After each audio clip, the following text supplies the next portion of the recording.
দূর দূর, হঠাৎ করে কেন যে এত চুল ঝরছে বুঝতেই পারছি না। কতদিন হয়ে গেল চুল ওঠা আর থামছেই না। না, এমন হতে থাকলে তো মাথায় টাক পড়ে যাবে। না না না, আজ রাজবৈদ্যের কাছে পরামর্শ নিতে হবে। কি ব্যাপার মহারাজ, আজ আপনাকে এমন চিন্তিত দেখাচ্ছে কেন? জীবনে বড় দুঃখ গোপাল, মন মেজাজ একদম ভালো নেই। সে কি কি হয়েছে মহারাজ? গোপাল থাকতে দুঃখ কিসের? আর বলো না, মাথার চুলগুলো আজকাল ঝড়ে পড়া পাতার মতো পটপট করে ঝরে যাচ্ছে। আমি তো জানি কেন এমন হচ্ছে, কিন্তু এখনই মুখ খুললে চলবে না। আর একটু বেশি বিপদ বাড়লে তখন মাঠে নামবো। তাই বলুন। এ তো খুব ছোট ব্যাপার, চুল ঝরলে টাক পড়বে, আর সেটা পড়া কত ভালো জানেন? কথায় আছে, যত বড় টাক তত বেশি টাকা। তুমি চুপ করো তো বাপু। যদি টাক থাকলেই টাকা হতো, তাহলে তোমার টাকা কোথায়? যেটা বোঝো না সেটা নিয়ে কথা বলো না। তাই না তাই, মহারাজের ঝরছে চুল, চিন্তার ভাঁজ মাথায়। গোপাল যতই চেষ্টা করুক, চিড়ে ভিজবে না কথায়। তোমরা সকলে থামো তো দেখি। ও রাজবৈদ্য, তুমি এর কিছু উপায় বলো। আগে মহারাজ, অনেক সময় দেহে ওই লৌহের পরিমাণ কমে গেলে এমন চুল ঝরে। আপনি বরং পালং শাক, ওই কিশমিশ, কলা ও আরো কিছু ফল আমি বলে দিচ্ছি, সেগুলো বেশি করে খান। আচ্ছা আচ্ছা আচ্ছা, তবে তাই করে দেখি।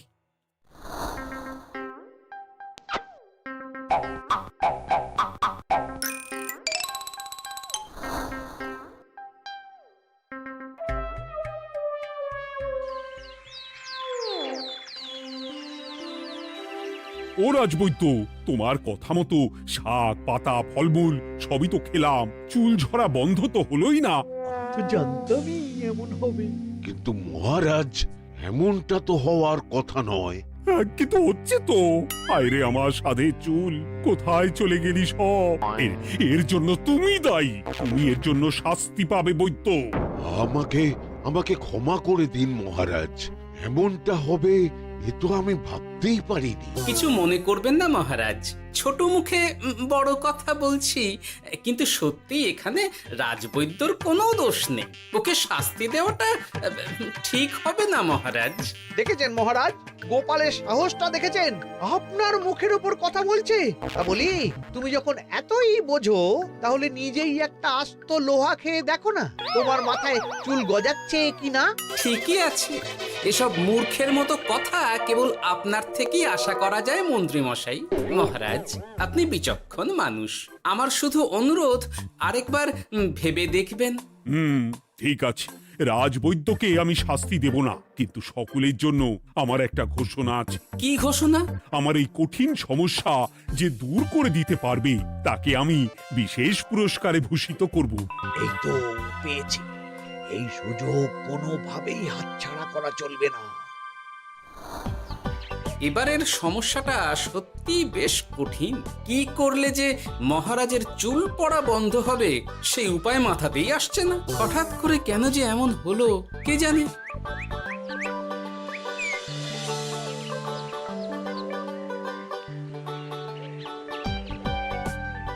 ও মা, তুমি এসে গেছো? একটু বসো, আমি তেলটা মেখেই হাত ধুয়ে খাবারটা বাড়ছি। হ্যাঁ, সে ঠিক আছে, কিন্তু তুমি কিসের তেল মাখছো এটা? কি আবার মাথার চুলের তেল? এখানেও চুল, ওদিকে মহারাজেরও চুল ঝরে পড়া নিয়ে আমরা সবাই হিমশিম খাচ্ছি গিন্নি। আরে, মহারাজের অত সুন্দর কালো চুলগুলো ঝরে যাচ্ছে, এ তো ভারী দুঃখের কথা। সে আর বলতে, ওই জন্যেই তো আমি বাবা মাথায় এই জড়িবুটি তেল মাখি। এতে চুলের গোড়া শক্ত করে, চুলকে ভালো রাখে, নতুন চুল গজায় সব। হ্যাঁ। কি কি বললে? নতুন চুলও গজায়? সত্যি? হ্যাঁ। বাহ, তাহলে আর চিন্তা কি? আমাকে এই তেলটা একটু দিতে পারবে গিন্নি? মহারাজকে দিয়ে আসি। উনি বলেছেন যে ওনার সমস্যা দূর করতে পারবে তাকে উনি পুরস্কার দেবেন। উমা, এই তাই নাকি? এই তো দারুণ ব্যাপার গো। নাও নাও নাও, তেলখানা নিয়ে মহারাজকে কাল দিয়ে এসো তাহলে। আর জানিয়ে দিও, দিনে 2 বার কিন্তু তেল মাখতেই হবে। হ্যাঁ, আচ্ছা ঠিক আছে।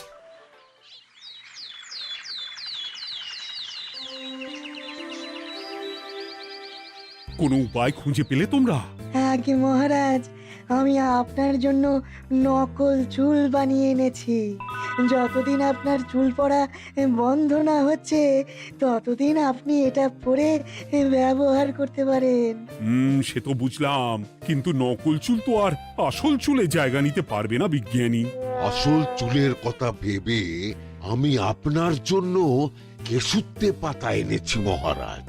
আচ্ছা বেশ। তা গোপাল, খুব তো আগের দিন বকবক করছিলে, তুমি কি এনেছো শুনি? সেটা যথাসময়ে দেখতে পেয়ে যাবেন মন্ত্রী মশাই। এটা জড়িবুটি তেল মহারাজ। আমি এটা আপনার জন্য এনেছি। এতে নতুন চুল গজায় আর চুলের স্বাস্থ্যও ভালো হয়। আমার গিন্নিও ব্যবহার করে এটি, তবে দিনে 2 বার করে মাখতে হবে, তাহলেই ভালো ফল পাবেন মহারাজ। বাবা, তাহলে তুমি কেন মাখো না? আচ্ছা, আপনার সমস্যাটা ঠিক কোথায় বলুন তো মন্ত্রী মশাই? মহারাজের জন্য কিছু আনলেও কথা শোনান, না আনলেও কথা শোনান। সত্যি তো মন্ত্রী, কেন তুমি সব সময় গোপালের পিছনে পড়ে থাকো বলো তো?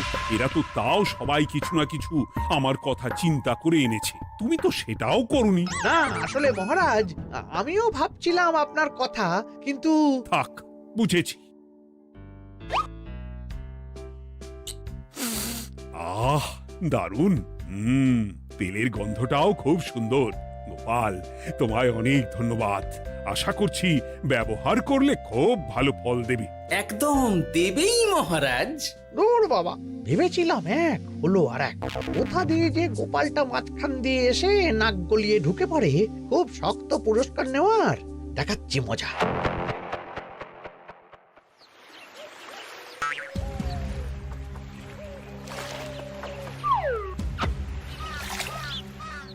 এবারে গোপালের তেল দিয়েই সব কিছু তোলপাড় করব।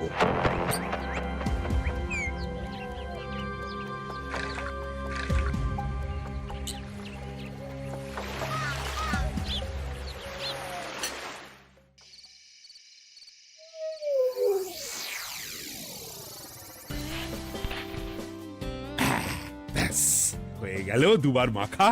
গোপাল বলেছিল এতেই ভালো ফল পাব, কিন্তু এখন মাখার পর মাথাটা কেমন জ্বালা জ্বালা করছে মনে হচ্ছে। হয়তো নতুন চুল গজাবে বলে এমন হচ্ছে। কাল সকালে বোঝা যাবে। এতক্ষণে বোধহয় ছোট ছোট চুল গজিয়েই গেছে। কি এটা চুল গজানোর তেল ছিল নাকি পড়ে যাওয়ার? হে ভগবান, যেটুকু বাকি ছিল সেটাও ঝরে পড়ে টাক পড়েই গেল। হ্যাঁ, গোপালই হলো যত নষ্টের গোড়া।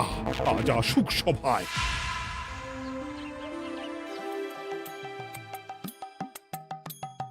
এই যে এখন এলেন উনি। ও কি মহারাজ, আপনি এমন কাপড় মাথায় জড়িয়ে বসে আছেন কেন? তুমি আর এমন প্রশ্ন জিজ্ঞাসা করো না গোপাল, তোমার দয়াতেই মহারাজের এমন অবস্থা। মানে? মানেটা আমি তোমায় দেখাচ্ছি, দাঁড়াও। এই যে গোপালের দেওয়া তেল মেখেই আমার এমন হয়েছে, আর তার জন্য আমি তোমাকে কোনোদিনও ক্ষমা করব না গোপাল। বিশ্বাস করুন মহারাজ, আমার গিন্নিও মাখে এই তেল, কিন্তু এমন কিছু তো এখনো পর্যন্ত ঘটেনি। আমি আর কিচ্ছু শুনতে চাই না। আমার মাথা ভর্তি চুল আমি ফেরত চাই। যতদিন না আমার মাথার সব চুল ফিরে আসছে ততদিন আমি তোমার মুখও দেখতে চাই না। মহারাজ, আপনার কোনো চিন্তা নেই, আমি তো আছি। এবার এই সমস্যার একটা সমাধান আমি করেই ছাড়বো। কি ব্যাপার, মন্ত্রী মশাই এত লাফাচ্ছে কেন? এসবের পেছনে আবার ওনার হাত নেই তো? না, ব্যাপারটা পরে দেখতে হচ্ছে।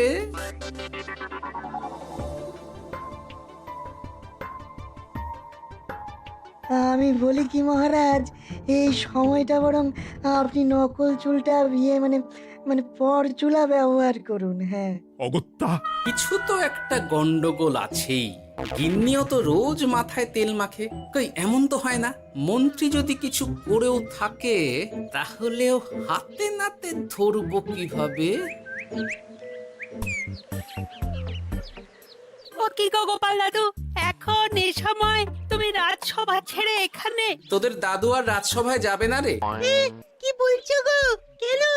আর কেন, বিনা দোষে এমন শাস্তি। তোমায় শাস্তি দিয়েছে, তুমি শুধু বলো কে তোমার সাথে কি করেছে, বাকিটা আমরা বুঝে নিচ্ছি। আচ্ছা বলছি, কৃষ্ণনগরের মন্ত্রী মশাইয়ের বাড়িটা কোন দিকে একটু বলতে পারবেন? কৃষ্ণনগরে নতুন নাকি? আগে তো আপনাকে কখনো দেখেছি বলে মনে পড়ছে না। হ্যাঁ, আমি এখানে থাকি না, আমি এখানে আমার কাজে এসেছি, তাই মন্ত্রী মশাইয়ের বাড়ির ঠিকানাটা যদি একটু বলে দেন। নিশ্চয়ই, এ পথ দিয়ে সোজা চলে যান, তারপর কিছুটা ডান দিকে গেলেই পেয়ে যাবেন। আচ্ছা, অনেক ধন্যবাদ। ভিন গাঁয়ের লোক মন্ত্রী মশাইয়ের বাড়িতে, ব্যাপারটা বেশ সন্দেহজনক লাগছে। এই এই গুলটে ন্যাপলা, তোরা তোরা দুজন একটু আড়াল থেকে দেখতো লোকটা মন্ত্রী মশাইয়ের বাড়িতে ঠিক কি জন্য এসেছে, তারপর আমায় খবর দিস। ঠিক আছে গোপাল দাদু। তোমার আবার এখানে আসার কি দরকার ছিল? আমি তো বলেছি যে আমি ঠিক গিয়ে তোমার পাওনা গন্ডা মিটিয়ে দেবো। মিটিয়ে দেবে? কতদিন হয়ে গেছে জানেন? দেখো, হয় আমার কীটনাশক আর সার সব ফিরিয়ে দিন, নয়তো আমার জিনিসের দাম মিটিয়ে দিন। কীটনাশক, সার আর কি করে ফেরত দেবো বলো? ও তো সব পুকুরের জলে মিশে গেছে। ওসব আমি জানি না, আমার পাওনা গন্ডা মিটিয়ে দিন, ব্যাস। চল চল, এখনই তাহলে গোপাল দাদুকে গিয়ে সব জানাই। হ্যাঁ, চল চল। দাদু, ও গোপাল দাদু। তোরা এসে গেছিস? আয় আয় আয় আয় আয়। মন্ত্রী মশাইয়ের মুখ থেকে অনেক খবর পেলাম। তাই নাকি? কি শুনি? মন্ত্রী মশাই ওই লোকটার কাছ থেকে অনেক কীটনাশক সার নিয়েছে, কিন্তু এখনো জিনিসের দাম মেটায়নি। হ্যাঁ, ওই জন্যই তো মন্ত্রী মশাইয়ের উপর লোকটা খুব রেগেছিল, হুমকিও দিয়েছে 1 সপ্তাহের মধ্যে জিনিসের দাম সব মিটিয়ে দিতে হবে। তাই নাকি? কিন্তু কীটনাশক সার নিয়ে মন্ত্রী মশাই কি করবে? সেটা তো বলতে পারবো না দাদু। তবে হ্যাঁ, মন্ত্রী মশাই ওই লোকটাকে বলছিল যে ওই সব কীটনাশক সার পুকুরের জলে মিশে গেছে। কি বললি? পুকুরের জলে? আচ্ছা, এবার দুয়ে দুয়ে 4 করা গেল। অনেক ধন্যবাদ রে তোদের। বল বল, তোরা কি খাবি? কিচ্ছু লাগবে না গোপাল দাদু, তবে ভোলা বয় আর মিষ্টি খাওয়ালে। আচ্ছা আচ্ছা। কি করে যে মহারাজকে আসল ব্যাপারটা বোঝাই, কিছু তো একটা উপায় বের করতেই হবে। তা বলি বাবা, রাজসভায় যেতে হবে না বলে কি সারাদিন এইভাবেই শয়নে শয়নে দিন কাটাবেন বাবা? হ্যাঁ, উপায় পেয়ে গেছি। বুঝলে গিন্নি, আমাকে একটা জায়গায় যেতে হবে, বুঝলে? তারপর ওখানে যদি কাজ হয় তাহলে আগামীকাল রাজসভায় আমি যাব। কিন্তু তুমি যে বলেছিলে তোমার এখন ছুটি। হ্যাঁ, কি আর করি বলো, গুরুত্বপূর্ণ একটা কাজ, তাই যেতেই হবে। আচ্ছা যাও। কই গো বিজ্ঞানী? আরে গোপাল যে, বলো। এই যে বিজ্ঞানী, একটা বিশেষ দরকারে তোমার কাছে এলাম, বুঝলে? হ্যাঁ, বলোই না। আচ্ছা, এই দূষিত জলকে কিভাবে আবার পরিশুদ্ধ করে বলতে পারবে? কেন পারবো না? জলের মধ্যে একটু চুন আর ফটকিরি দিয়ে দিলেই জল আবার দূষণমুক্ত হয়ে যাবে। তবে ওগুলো দেওয়ার পর কিছুদিন সেই জলকে ব্যবহার করা বন্ধ রাখতে হয়। হ্যাঁ। আচ্ছা আচ্ছা, অনেক ধন্যবাদ, আসি তাহলে। হ্যাঁ,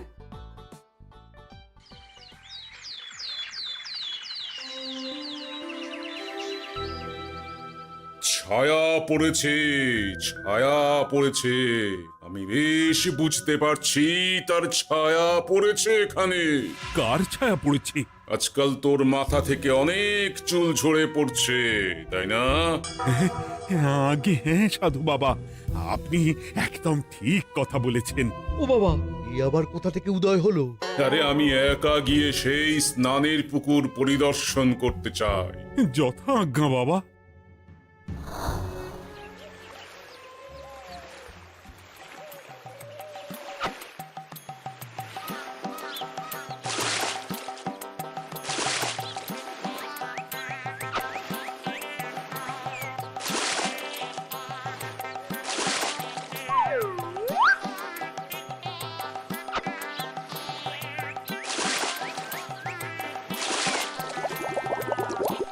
যাক বাবা, মোটামুটি সপ্তাহখানেক এভাবে থাকলেই পুকুরের জল আবার আগের মতো পরিষ্কার হয়ে যাবে।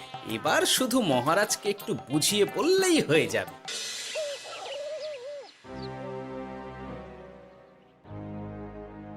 কি বুঝলেন সাধু বাবা?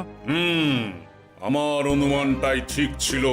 পুকুরের জলে কালো ছায়া পড়েছে, কুদৃষ্টি পড়েছে, তাই এমন হচ্ছে। সে কি? কি কালো ছায়া? যত সব বাজে কথা। জল দূষণ করলাম আমি, আর দোষ পড়ছে কালো ছায়ার উপর। তাহলে এখন কি হবে? চিন্তার কোনো কারণ নেই। আমি মন্ত্রপুত ভস্য ছড়িয়ে দিয়েছি।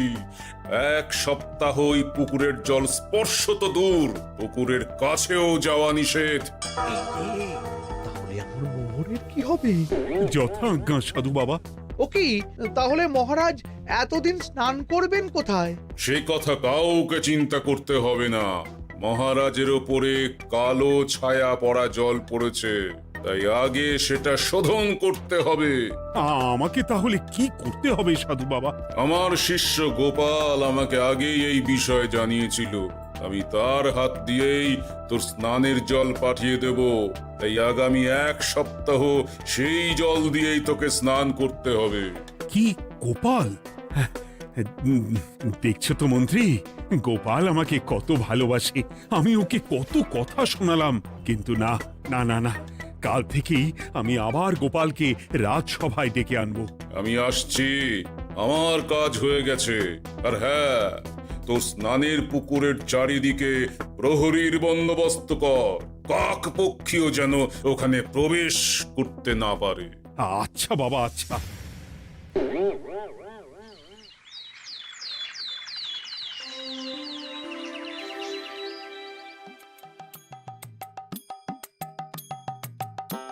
গোপাল, তোমাকে আবার এখানে দেখতে পেয়ে আমার খুব ভালো লাগছে। তোমার গুরুদেব গতকাল এসেছিলেন, কিছু মনে করো না।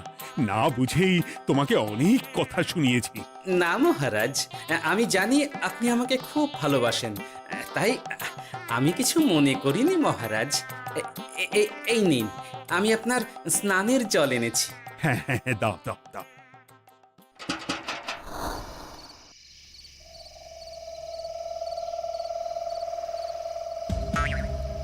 ও বাবা, পুকুরের কাছে যে গিয়ে দেখবো সে উপায় নেই।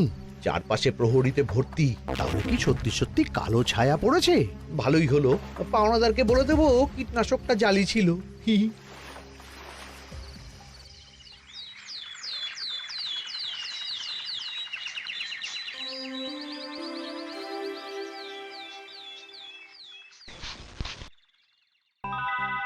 এই তো আমার সেই পুরনো কালো চুলগুলো আবার ফিরে এসেছে। আহা, কি যে আনন্দ হচ্ছে দেখে। আজ 1 সপ্তাহ সম্পূর্ণ হলো। গোপালের জন্য আমার স্নানের পুকুর থেকে কালো ছায়া দূর হয়েছে। আমাকে এই সমস্যা থেকে দূর করার জন্য আমি গোপালকে 100টি মোহর উপহার দিতে চাই। ধন্যবাদ মহারাজ।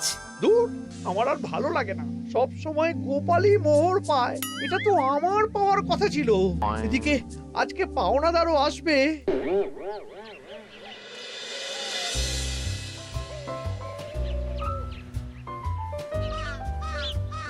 গোপাল দাদু, ওই লোকটা এসে গেছে। আচ্ছা, আসছি। এটা তো মন্ত্রীর বাড়ির দিকে রাস্তা। আমরা তাহলে ওদিকে কেন যাচ্ছি গোপাল? আপনার পুকুরের আসল রহস্যটা কি সেটা আপনি জানবেন না মহারাজ? মানে? নিজের চোখেই দেখুন, তাহলে বুঝতে পারবেন। আর একটু সময় দাও আমায় ভাই, এমনিতেও তোমার কীটনাশক কোনো কাজের নয়। কি এখন এসব কথা আর একদিনও সময় দিতে পারছি না। একটু বোঝো, একটু। সব আমি মহারাজের পুকুরের জলে মিশিয়ে দিয়েছি।